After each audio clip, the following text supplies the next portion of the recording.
German philosopher Martin Heidegger said, as the ego cogito, subjectivity is the consciousness that represents something,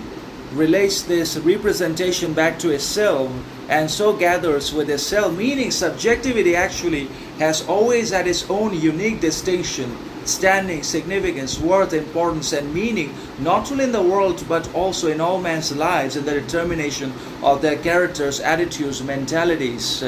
and ultimately the sustainment of meaning, prosperity, growth, and humanity in the long run. In one way or another, if there is no subjectivity in the person, then he will be overcome by other malicious external forces, dangerous realities, and objective possessions that will corrupt his soul, heart, and mind in one way or another, and then he will become an objective bot, a servant to the whole materialistic outside system that thrives upon our conflicts, chaos, crises, and needs and lacks. So this modern system has been designed in such a manner that we can never be satisfied, contented, or happy, no matter who we are, and however much successful, knowledgeable, intelligent, and wealthy we become, or no matter our education success, still the system will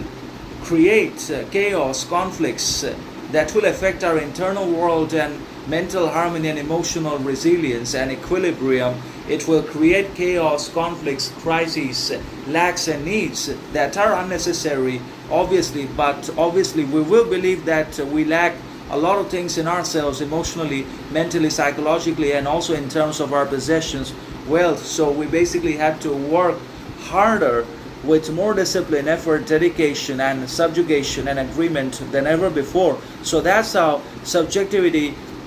is repressed, dominated, and ultimately filtered out from the individual man. But as we reckon ourselves, as we identify and recognize our own existence as self-evident beings and creatures upon the world, because we can think, because we can reason and create our own knowledge, path,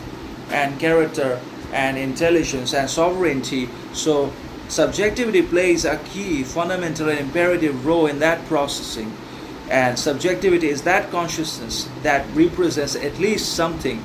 and again relates this representation back to itself. So whatever the subjectivity perceives about itself as well as the external world, it constantly reflects and echoes back to itself, and that's how it grows, prospers, and evolves, and becomes better in one way or another, because it always gathers